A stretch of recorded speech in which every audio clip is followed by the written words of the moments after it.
Alhamdulillah, amsayna wa amsal mulku lillahi walhamdulillahi la syarikalah, la ilaha illahu wa ilaihi nusyur. Amsayna ala fitratil islam wa kalimatil ikhlas wa ala dini nabiyyina Muhammadin sallallahu alaihi wasallam wa ala millati abina Ibrahim hanifa wa ma kana minal musyrikin. أعوذ بالله من الشيطان الرجيم يا أيها الذين آمنوا ادخلوا في السلم كافة ولا تتبعوا خطوات الشيطان إنه لكم عدو مبين. وقال النبي صلى الله عليه وسلم 6 مجالس المؤمن ضامن على الله تعالى ما كان في شيء منها في سبيل الله أو مسجد جماعة أو عند مريض أو في جنازة أو في بيته أو عند إمام مقسط يعزر ويوقر. رواه البزار والطبراني. Jamaah salat maghrib dan isya yang dirahmati Allah Subhanahu wa taala. Judul nasihat kita pada kesempatan berbahagia ini adalah 6 majelis yang mendapatkan jaminan dari Allah Subhanahu wa taala. Hadirin yang dimuliakan Allah Subhanahu wa taala, ketahuilah di antara target dalam perjalanan kehidupan kita yang sangat singkat ini, perjalanan kehidupan yang sebentar ini adalah bagaimana agar kita menjadi hamba yang mulia. Mulia dalam pandangan Allah dan mulia dalam pandangan manusia.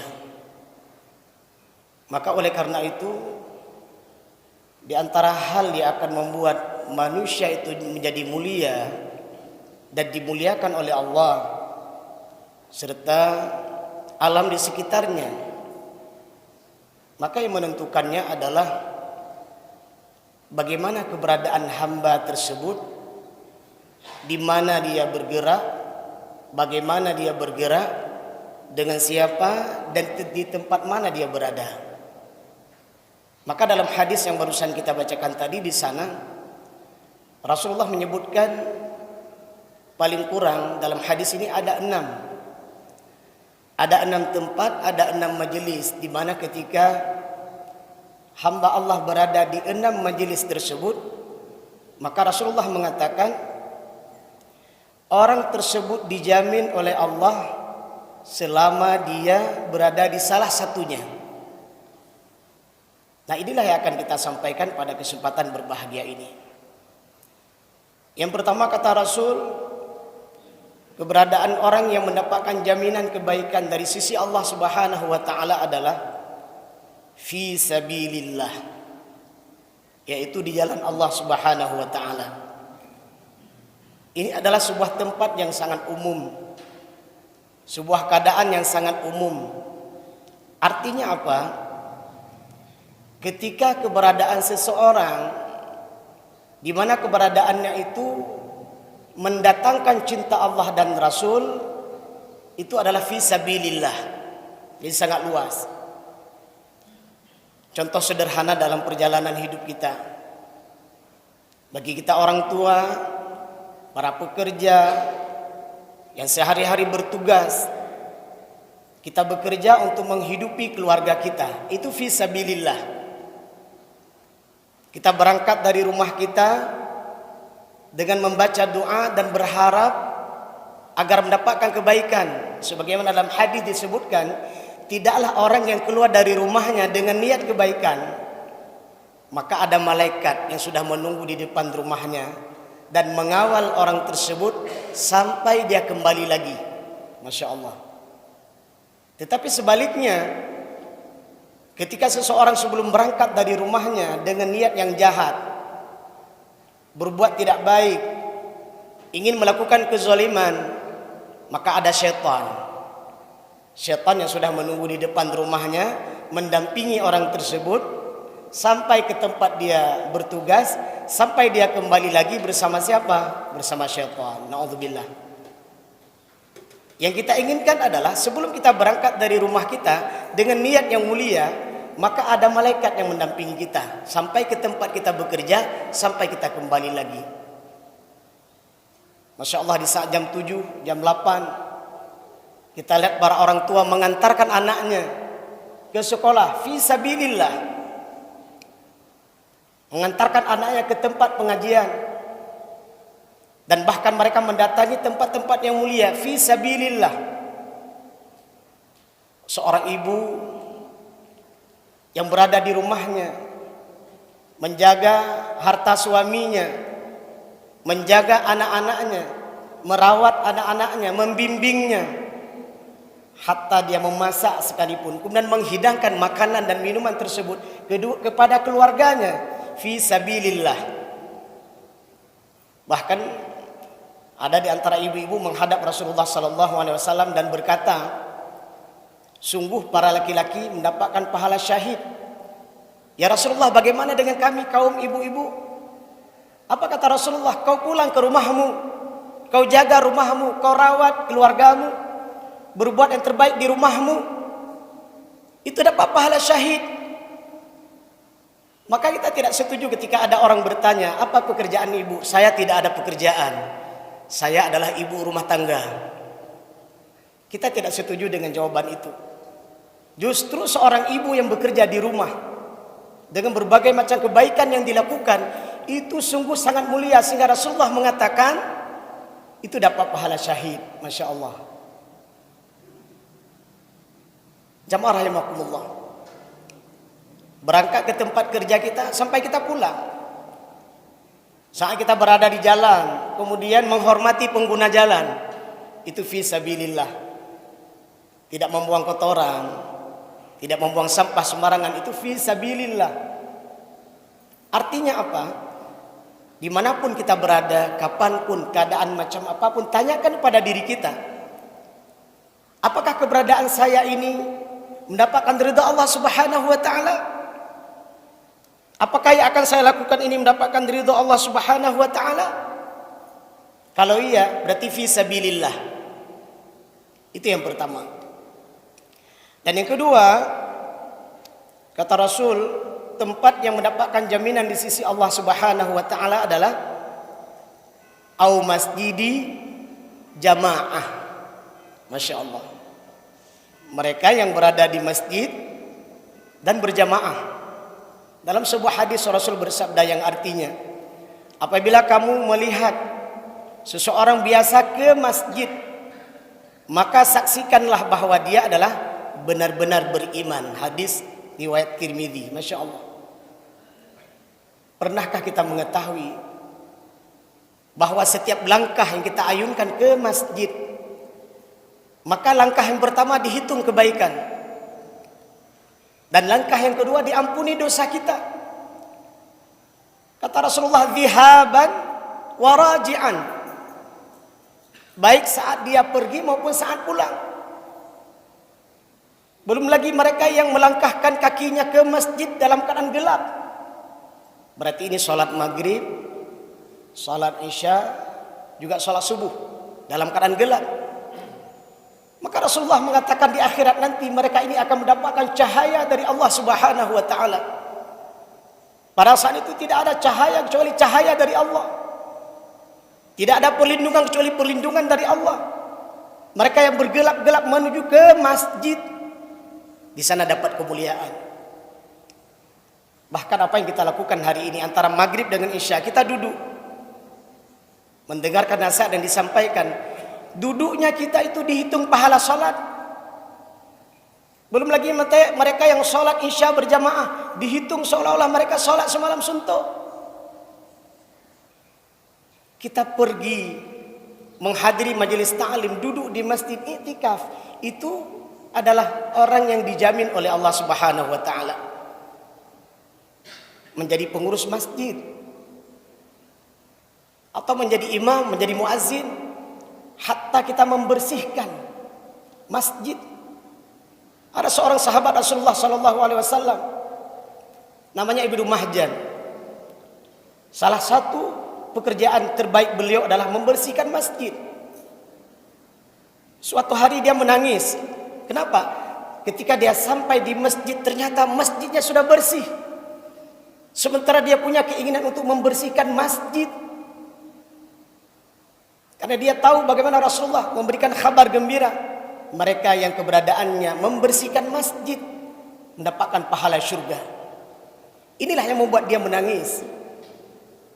Jamaah rahimakumullah. Tidak ada kedamaian seorang hamba Allah ketika berada di masjid, melainkan ketika berada di masjid. Ada ketenangan. Disinilah kita merasakan kebesaran Allah Subhanahu wa ta'ala. Persoalan-persoalan yang kita hadapi dalam perjalanan hidup kita, begitu kita datang ke masjid, ada ketenangan, ada kedamaian. Kenapa? Karena Rasulullah sudah mengatakan, orang yang berada di masjid adalah tempat yang dijamin oleh Allah Subhanahu wa ta'ala.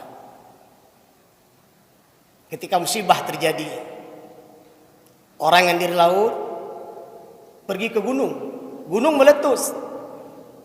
Pergi ke laut tidak mungkin lagi. Satu-satunya tempat yang aman di mana? Di masjid. Bahkan saat musibah kemarin terjadi menimpa Aceh, ternyata Allah perlihatkan tanda-tanda kekuasaan Allah Subhanahu wa ta'ala. Ada masjid yang masih dalam keadaan kokoh. Masya Allah. Maka oleh karena itu jamaah rahimakumullah, bagaimana ketika Rasulullah memberikan kabar gembira, di antara tempat yang mendapatkan jaminan di sisi Allah Subhanahu wa ta'ala adalah di masjid. Maka Allah juga menyebutkan, innama ya'muru masajidallah man amana billah. Sesuai dengan hadis yang kita bacakan tadi, orang yang ke masjid, menjadi pengurus masjid, membantu kegiatan masjid, mendakwahkan kegiatan di masjid, mengisi acara kegiatan di masjid, apapun kegiatan kita di masjid, itu adalah tempat yang mulia. Orang-orang yang sudah merasakan kedamaian, kenikmatan ketika di masjid, maka kapanpun dan dimanapun dia berada, pasti yang dia cari adalah masjid. Masya Allah. Masjid kita sangat indah, di Aceh khususnya. Sangat indah, sangat nyaman, sangat damai. Maka segeralah kita ke masjid. Karena suatu saat kelak, ketika kita tidak lagi bisa sholat, ketika kita tidak lagi bisa berkata-kata, maka kita akan dihantarkan di masjid. Tapi bukan sholat, disolatkan. Maka sebelum masa itu tiba, jadikan masjid tempat kita mencari ridha Allah Subhanahu wa ta'ala. Itu yang kedua. Tempat yang dijamin oleh Allah adalah di masjid. Yang ketiga kata Rasul, orang-orang yang berada aw 'inda maridin, orang-orang yang berada di sisi orang yang sakit. Mari kita lihat sebuah hadis Rasulullah sallallahu alaihi wasallam. Seorang muslim yang mengunjungi saudaranya, sesama muslim, dia senantiasa berada dalam khurfatul jannah. Sampai pulang dari kunjungannya, bertanya seorang sahabat, apa maksud khurfatul jannah itu ya Rasulullah? Rasul menjawab, taman surga yang buah-buahnya masak dan ranum. Masya Allah. Hadir kita ke tempat saudara kita, menjenguk dia. Bahkan dalam sebuah hadis sahih disebutkan, tidaklah keberadaan kita saat kita berada di hadapan saudara kita memasukkan kegembiraan ke dalam hatinya. Nah, ini sebuah sifat mulia. Kita berjumpa dengan saudara kita, memasukkan kebahagiaan. Kalau dia sehat, kita doakan dia. Kalau dia sakit, kita doakan semoga cepat sembuh. Maka nanti ada adab ketika orang ke tempat orang sakit. Maka di rumah sakit itu kan dibuat peraturan, ya, berapa jumlah batas saat kita mengunjungi orang sakit.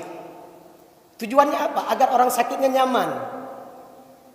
Nah, apa yang akan kita lakukan saat kita berkunjung pada orang sakit? Kalau dibolehkan, bacalah hadis-hadis tentang kesembuhan. Misalnya, Allahumma rabban nas, adhibil ba'sa, ishfi wa anta syafi. atau bismillahilladzi la yadurru ma'asmihi syai'un fil ardi wala fis sama' wa huwas samiul alim. Berikan semangat kepadanya. Nah, ini penting. Jangan sampai kita berkunjung dengan waktu yang tidak tepat dan menceritakan serta berbicara sesuatu yang tidak layak. Nah, ini diperhatikan adab ketika ke tempat orang sakit. Kenapa? Karena sesungguhnya di sisi orang sakit, merawatnya, menjenguknya, memberikan sugesti kesembuhan kepadanya, meminumkan obat kepadanya, menjaganya, itu semua adalah tempat yang dijamin di sisi Allah Subhanahu wa taala. Maka tidak ada keluhan. Tidak ada keluhan. Saudaranya sakit, tetangganya sakit, sahabatnya sakit, keluarganya sakit. Berapa jumlah dia sakit, maka tidak ada keluhan bagi kita. Kenapa? Kita menjaga dan merawatnya.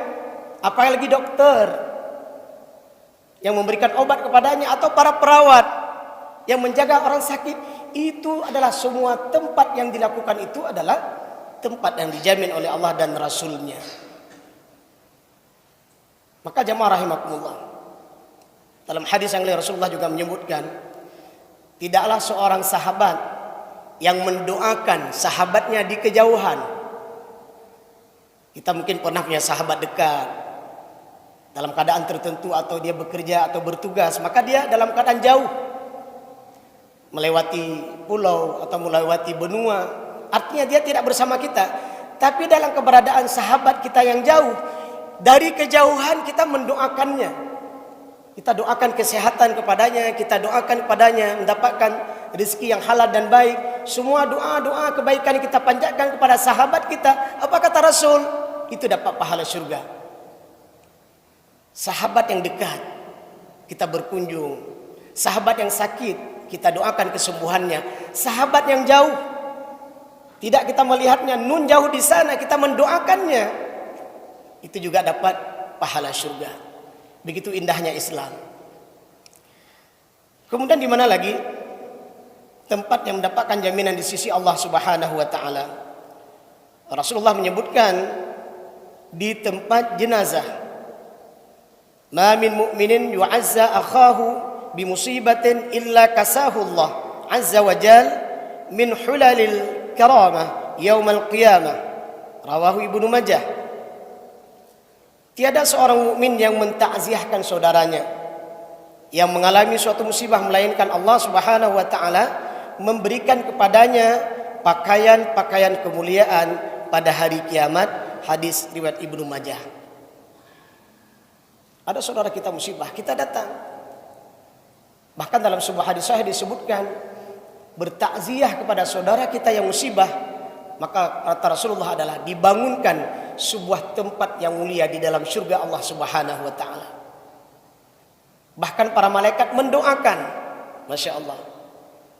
Kita merindukan doa malaikat, mereka yang berkunjung pada saudaranya, baik dalam keadaan sehat dan sakit, atau bahkan dalam keadaan meninggal. Ada musibah saudara kita, kita berkunjung ke sana. Maka saat kita berjalan ke sana, para malaikat mendampingi kita, mendoakan kita. Saat kita di sana, maka malaikat juga memohon ampun kepada Allah dari dosa-dosa kita. Dan bahkan di akhirat Rasulullah menyebutkan diberikan sebuah taman surga. Inilah keindahan Islam. Seiring dengan perjalanan waktu kita melihat saling berkunjung dan mengunjungi mungkin akan berkurang. Dengan adanya alat-alat yang kita miliki yang bisa kita SMS, kita telepon, ya sah-sah saja, boleh-boleh saja.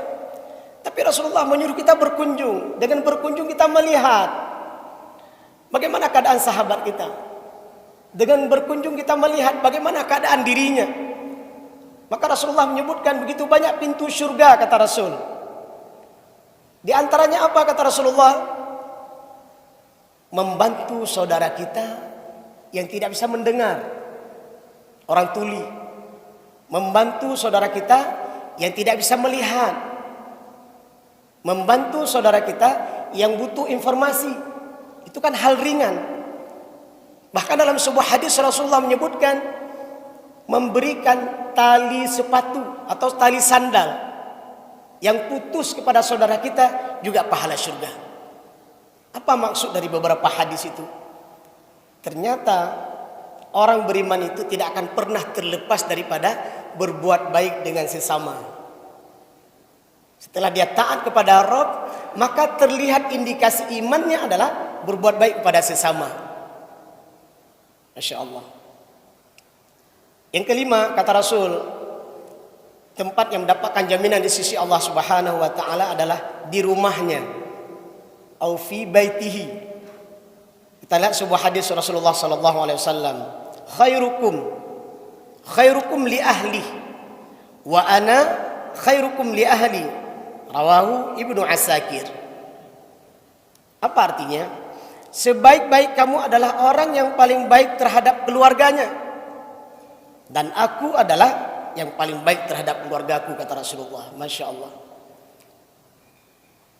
Di rumah kita, di tempat kita bernaung, di tempat kita berteduh, kata Rasulullah, itu adalah tempat terbaik dan mendapatkan jaminan di sisi Allah Subhanahu wa taala. Mungkin ada pertanyaan sederhana, ngapain kita di rumah? Nah, ini juga perlu dipertanyakan. Karena tidak sedikit orang yang berada di rumahnya tidak memberikan kebaikan kepada dirinya, tidak memberikan kebaikan kepada pasangan hidupnya, tidak memberikan kebaikan kepada keluarganya. Dalam sebuah hadis sahih disebutkan, jangan jadikan rumahmu sebagai kuburan, sepi, ya, tidak ada orang baca Quran. Maka Rasulullah suruh kita perbanyak baca Quran di rumah, perbanyak sholat sunat di rumah. Itu kata Rasul. Kenapa? Itu akan menghidupkan suasana rumah kita. Dan bahkan sebagai orang tua punya kewajiban mendidik keluarga kita. Masya Allah. Pastikan sebuah keluarga yang mendapatkan pendidikan dalam keluarganya itu ketika dia keluar dari rumah. Nah ini coba diperhatikan ini. Masya Allah. Mudah-mudahan kita yang berhadir semua bagian daripada keluarga yang dicintai Allah Subhanahu wa taala. Amin. Seorang anak ketika keluar dari rumahnya berbicara dengan baiknya, berarti memastikan keluarganya baik. Seorang istri yang keluar dari rumah menutup aurat, menjaga pergaulannya, menjaga dari fitnah, berarti keluarganya baik. Dan bahkan setiap suami yang keluar dari rumahnya memberikan ketentraman kepada pasangan hidupnya. Nah ini suami yang baik. Jamaah rahimakumullah. Lihatlah sebuah hadis Rasul. Apa kata Rasul? Seorang suami yang bangun di malam hari, kemudian dia sholat sunat 2 rakaat, kemudian membangunkan istrinya. Kalau tidak bangun, apa kata Rasul? Suruh percikkan air. Nah ini hati-hati. Silakan memahami hadis ini dengan baik. Ya, suruh percikkan air. Ya sekedarnya mungkin. Nah istrinya bangun, dia sholat sunat, kemudian dia bangunkan suaminya. Kalau suaminya tidak bangun, disuruh percikkan air. Apa makna hadis ini? Supaya jangan salah dipahami. Yang pertama adalah bagaimana Rasulullah SAW menganjurkan kita, ketaatan dalam keluarga adalah ketaatan kolektif. Seorang suami yang sudah taat, bagaimana berusaha istrinya taat, dan juga sebaliknya. Suami istri yang sudah taat, dia berusaha bagaimana anaknya juga taat. Jelas itu dalam perintah Allah. Qu anfusakum wa ahlikum. Ya ayyuhalladzina amanu qu anfusakum wa ahlikum. Di sini waw ataf. Pemahaman waw ataf di sini adalah menjaga diri dan keluarga itu satu paket, nggak boleh dipisahkan. Sama seperti ya'muruna bil ma'ruf wa yanhauna 'anil munkar. Menyuruh kepada yang baik itu satu paket dengan wa yanhauna 'anil munkar. Dari mencegah kejahatan. Kenapa? Menyuruh orang berbuat baik agar banyak kebaikan, mencegah orang dari kejahatan agar tidak merusak kebaikan yang ada di atas permukaan bumi ini. Jamaah rahimakumullah. Orang yang terbaik dan mendapatkan jaminan di sisi Allah adalah orang yang berada di dalam rumahnya. Mari kita perbaiki diri kita. Mari kita review kembali, apakah betul keberadaan saya di rumah saya memberikan jaminan di sisi Allah? Maka perbaiki apa yang kekurangan selama ini. Jangan malu untuk meminta maaf kepada pasangan kita kalau kita salah. Jangan berlama-lama untuk memberi maaf kepada pasangan kita kalau siapa di antara mereka yang salah. Maka saya sering mengulang-ulangnya. Mudah-mudahan jadi pelajaran buat kita. Kalau ada satu keluarga itu sakit. Ya, kita berjumlah 5 orang, suami istri, ya ini 2 orang, kemudian 3 orang anak kita. Nah, siapapun yang sakit di rumah, apa sunnah Rasulullah? Yang tidak sakit tadi itu ambil wudu. Ambil wudu, tahan air wudunya buat mandikan yang sakit. Kenapa? Bisa saja penyebab sakit keluarga kita karena kena ain. Kita sampaikan sebelumnya. Ya, udah pernah kita sampaikan. Kita ulang kembali. Ya. Jadi ain itu bisa kena karena terlalu cinta atau benci.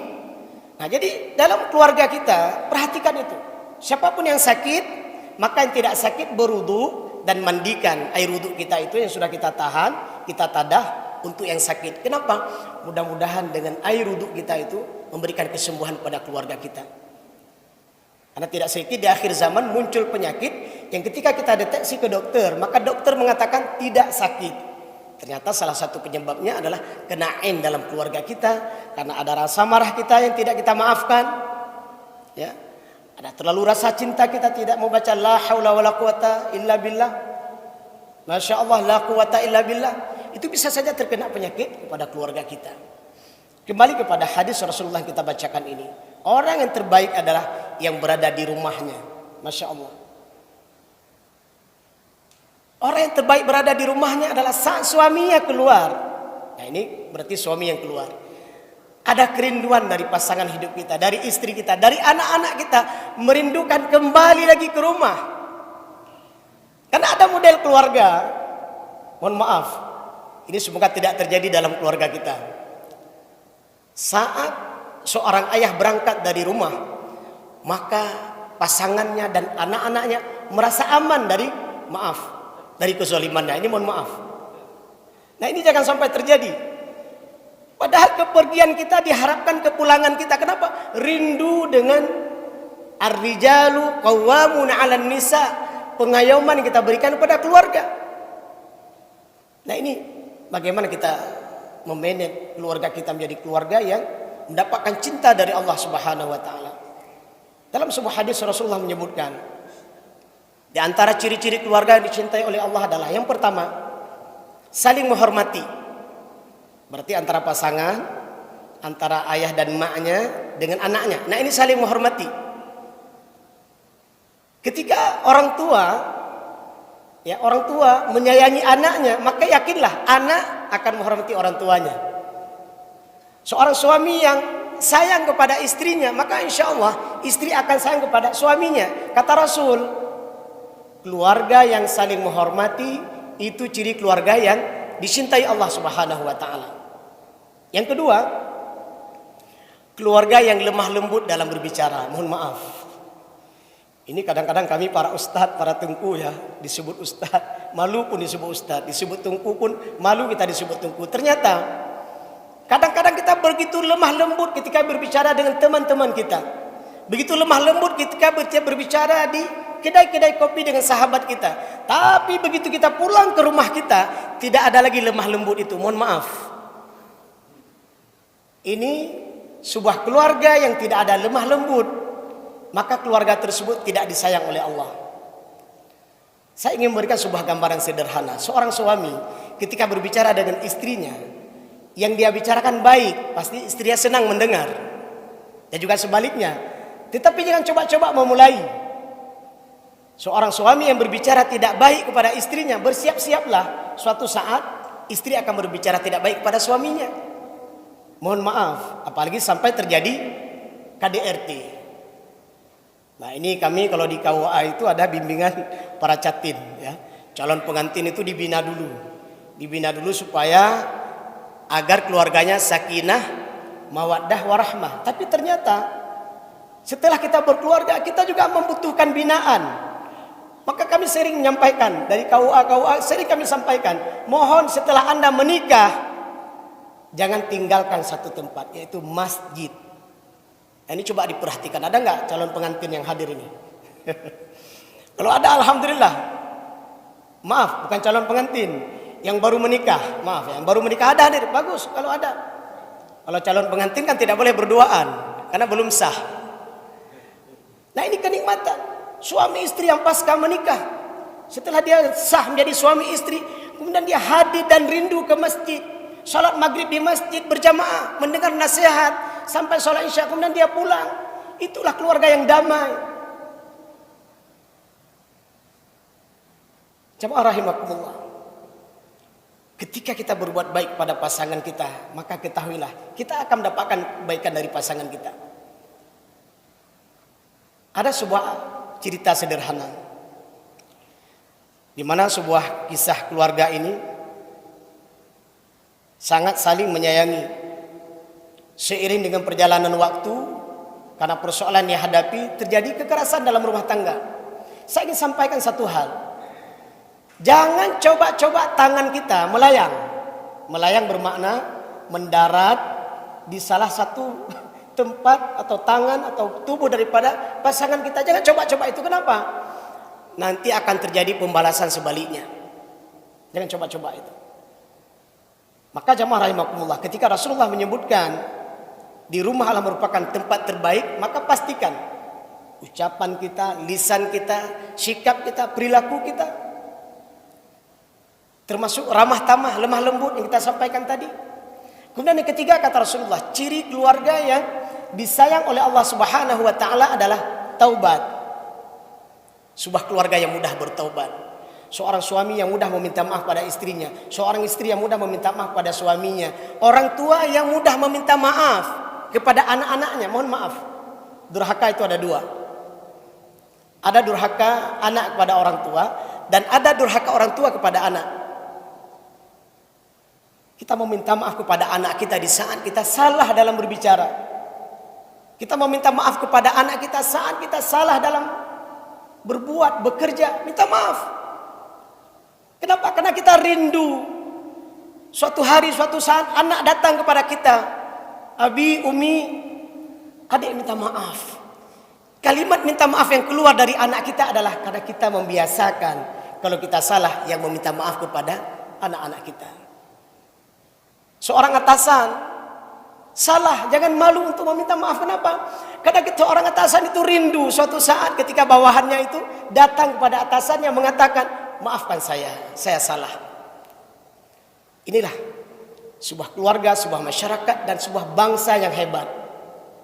Apalagi para pejabat publik, jangan salah berbicara. Kalau salah berbicara, cepat-cepat minta maaf. Kenapa? Karena dengan kita meminta maaf, kita akan menjadi mulia. Selanjutnya jamaah rahimakumullah, tempat yang mendapatkan jaminan di sisi Allah Subhanahu wa taala, kata Rasul, di sisi pemimpin yang adil. Masya Allah, didukung dan dihormati.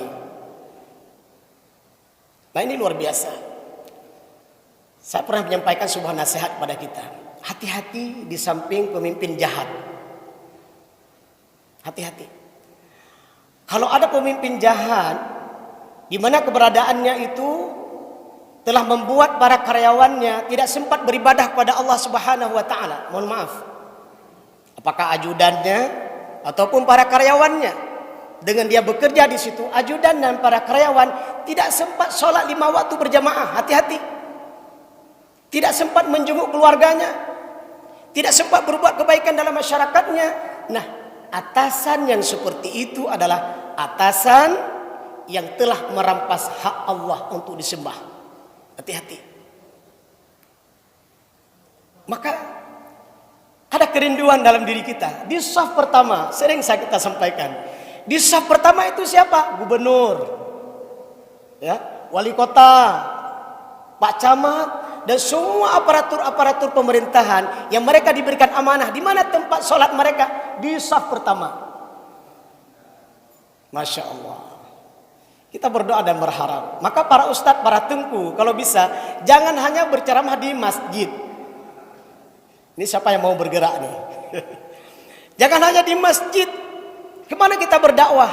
Ke tempat-tempat saudara-saudara kita yang diberikan amanah.